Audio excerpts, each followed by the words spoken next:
आज हम एक ऐसे मामले की पड़ताल करने जा रहे हैं जो भारत के सबसे चौंकाने वाले और रहस्यमयी केस में से एक है। ये कहानी है दिल्ली के एक घर की, जहां एक ही परिवार के 11 लोग एक साथ मृत पाए गए। पर यह सिर्फ एक अपराध की कहानी नहीं है, ये कहानी है विश्वास की, मनोविज्ञान की और उस बारीक सी रेखा की जो आस्था को एक जानलेवा भ्रम में बदल सकती है। चलिए इस मामले की परतों को खोलते हैं। इस पूरे रहस्य के केंद्र में है सिर्फ एक नंबर, 11।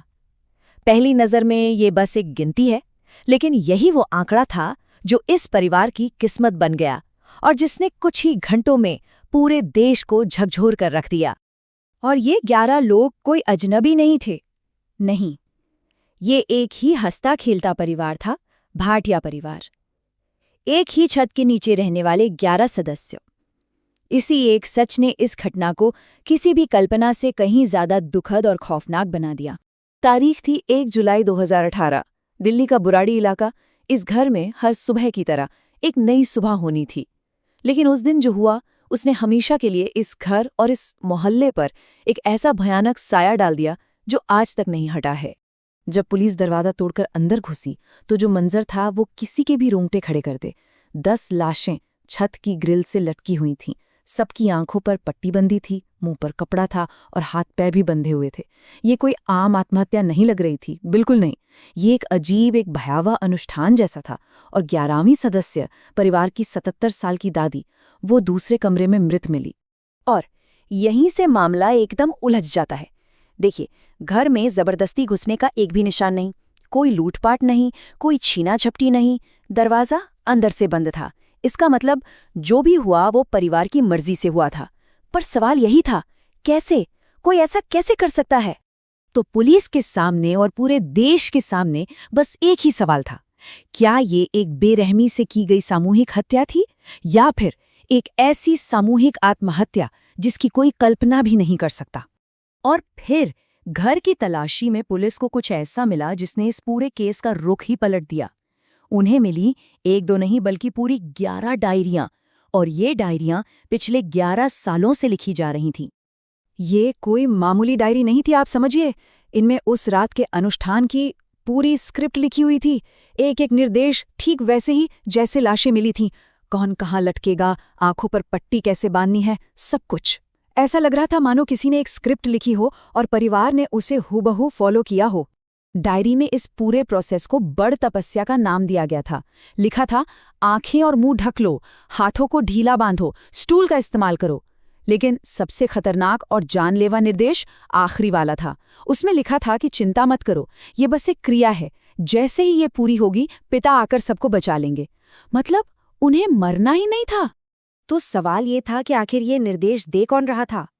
और जांच में नाम सामने आया परिवार के छोटे बेटे ललित भाटिया का। ललित ने ही पूरे परिवार को ये यकीन दिलाया था कि उसके अंदर उसके मर चुके पिता भोपाल सिंह की आत्मा आती है और परिवार की भलाई के लिए ये सारे निर्देश देती है। और पता है, यही बात इस केस को और भी ज्यादा डरावना बना देती है, क्योंकि बाहर से देखने पर भाटिया परिवार एक बिल्कुल नॉर्मल, एक आदर्श परिवार था। अच्छा खासा कारोबार था, पढ़े लिखे लोग थे, समाज में इज्जत थी। पड़ोसियों से पूछो तो कहते थे कि कभी कोई ऊंची आवाज तक नहीं सुनी। कोई सोच भी नहीं सकता था कि बंद दरवाजों के पीछे आखिर चल क्या रहा है। तो फिर सवाल उठता है कि एक पूरा पढ़ा लिखा परिवार ऐसी बातों पर यकीन कैसे कर सकता है? देखिए, साइकोलॉजिस्ट इसे शेयर्ड साइकोटिक डिसऑर्डर का एक क्लासिक केस मानते हैं। अब इसका मतलब क्या है? आसान भाषा में समझें तो ये एक ऐसी मानसिक हालत है जिसमें एक इंसान का वहम, उसका पागलपन, उसके करीबी लोगों में एक इन्फेक्शन की तरह फैल जाता है। इस केस में वो एक इंसान था, ललित। वो जो कुछ भी अपने पिता की आवाज में कहता, पूरा परिवार उसे भगवान का आदेश मान लेता। धीरे धीरे परिवार ने खुद को बाहरी दुनिया से बिल्कुल काट लिया और ललित का बनाया हुआ वहम वही उनकी अकेली सच्चाई बन गया। उन्होंने सवाल करना ही बंद कर दिया था, बस आंख बंद करके भरोसा करते रहे। इस घर में एक और अजीब और रहस्यमयी चीज मिली। घर की दीवार पर बाहर की तरफ निकले हुए 11 पाइप, 7 सीधे, 4 मुड़े हुए। अब इसका कोई पक्का कनेक्शन तो साबित नहीं हुआ, लेकिन ये माना जाता है कि ये भी ललित के निर्देशों का ही एक हिस्सा था। शायद 11 आत्माओं के मोक्ष या बाहर निकलने का प्रतीक।